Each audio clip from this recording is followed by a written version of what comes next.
We now return to Piracy Watch on DZRJ 810 AM, the voice of the Philippines. Here's your host, Sarah Jane Sugitan. Welcome back, everybody, on the Piracy Watch. You're still with me, Attorney Sarah Jane Sugitan, and would like to thank David Salon, the World Intellectual Property Organization, and of course, the Intellectual Property Office of the Philippines. Joining me on this morning is Attorney Andrea Pasion Flores of the National Book Development Board and Engineer Abdon June M. Balde Jr. of Union ng mga Manunulat sa Pilipinas. Yan, we're talking about the book publishing industry and the challenges that Andrea was discussing earlier before the break, included, of course, getting the books to the stakeholders, the children in the far-flung areas, and the mindset that if we photocopy books without permission and in a way that is detrimental to the profitability of the book, yan, against the author, it is allowed. Yan. So those are the challenges that the National Book Development Board have diagnosed on our book publishing industry. Engineer June Balde, how about you? Yes. In your opinion, what are the challenges yan in terms of book piracy in the country? We all know that it has negative economic effects, but as an author, have you ever had, for example, your book pirated, or have you seen a photocopied version of your book? Yes. First, kami kasing mga nasa UMPIL, Union ng Manunulat sa Pilipinas, karamihan ay literary yung sinusulat namin. Mga nobela, kwento, at saka tula, ganon. Maraming nag-aakala na wala namang kukopya niyan, wala namang si Xerox niyan. Unfortunately, maraming gumagamit niyan. In fact, maraming nagba-violate nga niyan, yun pang mga nasa academe din. Yung mga poem, yung mga story, kuminsan mga excerpt na ginagamit sa mga textbooks pagkatapos hindi nagpapaalam sa amin. Makikita na lang nandun. Ako, ang dami kong nakitang yung sarili ko. At yung pinakamalala, yung 3 libro ko na na-digitize ng Google. Well, did you get compensation for that? Not yet. Oo, may class suit against that. How about you? Were you also in Google? No, that Google thing. No, apparently, the settlement outside the U.S. was on hold. No, so parang authors lang as of the meantime who have been digitized authors in the U.S. Yeah, for everyone's Parang information, the ganyan Google yata. Books project scanned portions or the entire book? The entire book. The entire book. It's up online. You Google it. I'm not gonna teach you how. And then Google eventually published an announcement that it's going to settle. It's going to pay the authors that they uploaded for free online in exchange for the work. Pero apparently multi-award-winning author, Engineer June Balde, has not been compensated, for example, kasi as Attorney Andreas pointed out, it has been on hold. Yes, it's on hold. But it's not only that. Dito rin sa atin, yung mga trabaho namin kuminsan ina-upload, halimbawa sa Facebook, sa mga blogs nila. Tina-type tapos. Oo. Di ba naman yung mga poems? Hindi namin nalalaman. Ang number 1 na biktima nito yung mga Makata. Kasi karamihan ng mga tula nila, madali lang i-upload. Ngayon, yung mga estudyante na dapat sana ay bumili ng libro nila dahil kailangan sa eskwelahan, ay hindi na bumibili ng libro. Cut and paste na lang. So, nawawala ng opportunity yung mga Makata at saka yung mga manunulat para naman pagkakitaan nila yung pinaghihirapan nilang isulat. So, yun ang mga... that is true, no? I think also, aside from, I guess it's all around, no? Not just the users. Sometimes it's also publishers, no? Like, for example, what is not so long ago brought to our attention was there was a publisher who reprinted, I think, children's stories, 2 whole children's stories in the textbook, no? And then Without permission. But the 2 people and the 2 publishers involved, no, the publisher of the children's books and the publisher of the textbooks were very big publishers, no? So what did happen was sometimes we'll see in books, no, every effort was exerted to ask permission from the author or the copyright owner for the material So they in the did book. ask, but- Well, we don't know if they did. That's one. No? So I don't know if, to quote the statement, so every effort was exerted. Yun ang Sometimes malimit na hindi. ginagawa nilang excuse, Excuse. na naghahanap daw sila ng author, hindi naman nila malaman, wala yung contact number or like that. Kaya ginamit na lang nila, no? Kaya kami nandito ngayon, yung umpil, para nga i-regulate yan, para malaman nila kung sino ang i-contact nila, just in case merong mga works dyan na gusto nilang gamitin. All they have to do is contact umpil. Yeah. So, And then we'll get in touch with our with authors, the author. members. So- And to discourage those kinds of publishers, no, I might say that particular publisher was aside from a cease and desist, no, the rest of the textbooks that were unsold, they were destroyed.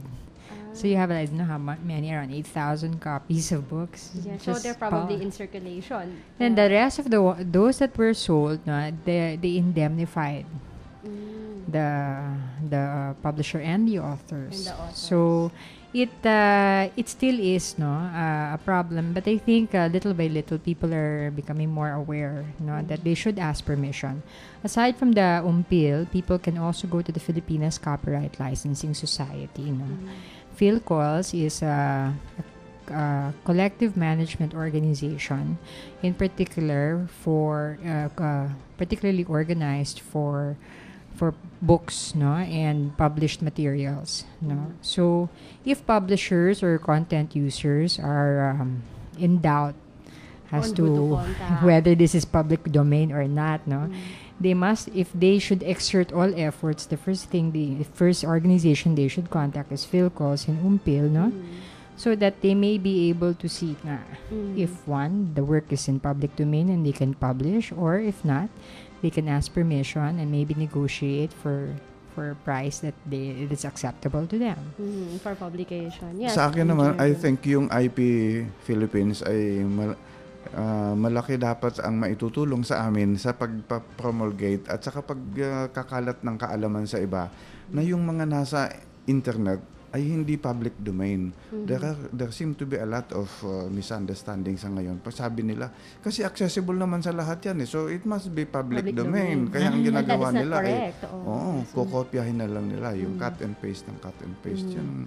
Yes, especially what Andrea was saying, it is becoming an excuse among publishers, and they're saying that we have exerted all efforts. Actually, maybe the better industry practices, if you cannot find the author, don't publish na lang, diba? So, Play it ask safe. permission. Yes, play it safe. If you cannot get in touch with the author, then don't put it on the book. So I think Napakarami that's a naman better ngayon, practice. pwede nilang makontak NBDB, umpil, PEN, PhilCols, PhilCols, yung BDAP, yung Book Development Association of the Philippines, because they are in constant contact with a lot of writers. Especially Filipino authors. Yes. PhilCols actually sponsors Huntahan segment here on DZRJ, and the question of the week is piracy democratic for allowing access to creative works? And that question is from Gary Bulacan, and I'm going to ask our guests to comment answer that question. Is, do you think book piracy, for example, and we're just discussing it right now, democratic for allowing people to access works online and enabling knowledge ba yan? Information sharing, is that a justification for uploading works without permission? I think, our questionnaire, the person who is asking the question, might be confused as to two concepts, no? The internet being a tool of democratization of content, no? That's that the internet has allowed so many people to gain access to content. It's a good thing. It's has a democratizing effect. Okay, but piracy is not It's not the same. Just because you have access on the internet doesn't necessarily make you a pirate, right? So what happens is, if, for example, the author has allowed his work to be published on the internet and he has given free access to the work, and then that is the choice of the author. diba? Or let's say the work is public domain. 50 years after the death of the author, it reverts to the public. That means everyone or anyone can publish and reproduce the work. That's fine. However, piracy is different. It's Ang piracy para sa amin, intellectual theft. no, ang It is a piracy kasi crime. is making money out of our works, ano. Yung iba kinokopya yon, pagkatapos ginagamit, pinapublish nila into books na pinagkakakitaan nila kasi binebenta nila yung libro. Correct. Tapos ang laman ng libro ay yung mga sinulat ng mga authors namin. So, yun, enriching Unjust the- enrichment. Yes. Yes, because you at the spend expense of- time and talent. Not everyone can write, let's face it. It takes a great amount of time to sit down and then put your thoughts into writing, and then also talent to make it consumable. Kumbaga, Yun nga to ang the kuminsan audience. nako-confuse nila yung plagiarism at saka yung piracy. Yung plagiarism kasi simpleng ginamit mo lang yun, katulad nung ginamit sa isang speech, ganun, okay lang yun. Hindi naman niya pinagkakitaan yung speech niya. Pero yung Pa rin yun gagamitin... okay. Well, plagiarism yun. No, I am trying to differentiate yung plagiarism at saka yung piracy. Yung piracy talagang pamimirata yun, pinagkakakitaan. Well, also, pwede rin na hindi rin nila pagkakitaan. Halimbawa, iscan nila yung buong book. Ayan, nangyayari sa Harry Potter. Whole books that you can download through torrents, di ba? Na people just like share and these share. Yeah, yung share- ganun kasi sharing na-erode things. yung File chance nung File publisher sharing. na kumita at saka nung author. Yeah. It That's just, the effect. authors have to eat. Authors have to Yes. send their kids to school too, And I think it is the state, no? The world has recognized that they must be compensated for their creative works. No? Yes, that's right. So Hindi to naman keep madaling magsulat. encouraging them to write, Reward creativity by to buying enrich, original. yes, to enrich our lives. You don't just eat, sleep, and diba? So we read stuff, we read poetry, we read fiction, we read all these things to make us more human, diba? A little To better, learn. to learn. Yes, that's And correct. we must reward that effort, right? Pumapayag na nga kami yung katulad ng mga project ng MBDB na yung mga tula namin ay nakapaskel doon sa LRT. lang yun. Para Taste lang yun.